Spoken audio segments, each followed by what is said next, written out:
be. And you can see this in certain places. Just the other day, Mark Hamill, he retweeted this piece of misinformation about supposedly this list of banned books from Florida schools. And you look at this list of banned books.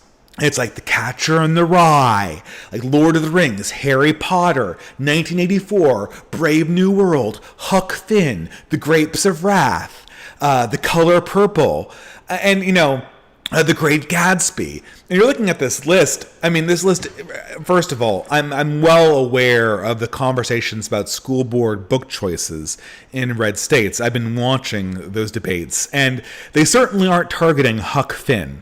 I'm aware that some people wanted to censor Huck Finn, but Huck Finn was censored because it contains copious uses of the N-word, which is more or less a liberal preoccupation. This thing is not getting banned by a right wing school boards.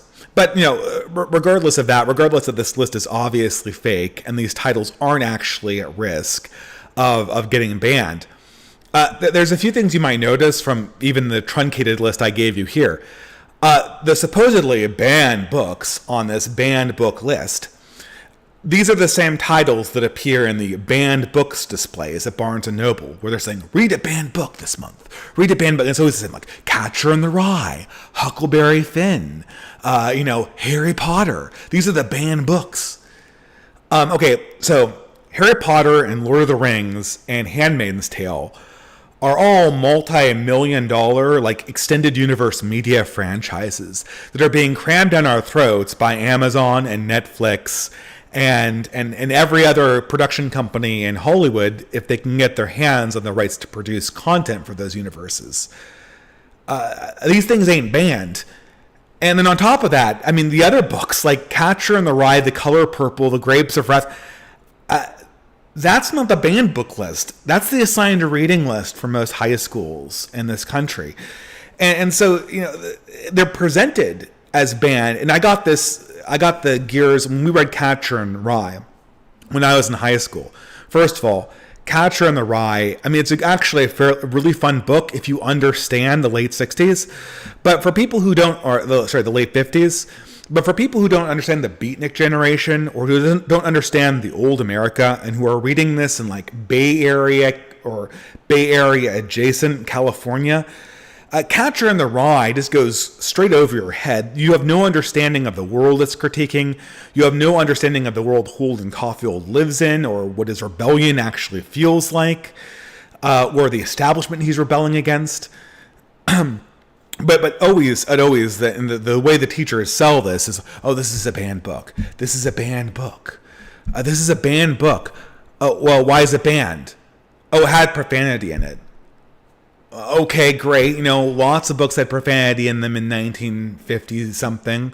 Is that why? Does this have some kind of piece of information that was really salacious or really threatening the worldview of the post-war America, of the consensus of New York in 1955? No, I know no one can answer that question.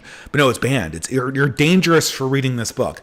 I'm not against Salinger. I think he's a great writer, but you're participating in this pantomime of rebellion it makes absolutely no sense. The entire establishment of California, and in particular California Bay Area, in 1999 or in 2000, this establishment was entirely comprised of people who saw themselves on the side of Holden Caulfield and his rebellion against the establishment of the early or late 50s. That world doesn't exist anymore, and so you keep on getting these really phony rebellions. And somewhere in this process, I don't think I really realized this until 2010 almost. You realize that your whole intellectual journey is on rails. You come to the edge. You encounter these alternative worldviews. But by the time you encounter worldviews that you're actually not supposed to accept, A, you don't read them as primary sources, and B, You have someone sitting there explaining to you explicitly why you shouldn't believe this thing and why only evil people believe this thing. It's never actually debated. I don't think I debated an actual controversial point my entire stay in college. And I'm a person who really sought it out. I mean, I guess I did because I joined an independent book group that read things like Nietzsche and classics. But by the time if you encounter these things in an institutional setting, open debate, with the possible exception of Nietzsche himself. I think Nietzsche might be the one exception where a genuinely politically incorrect thinker is presented to you as some thinker you might actually accept for yourself.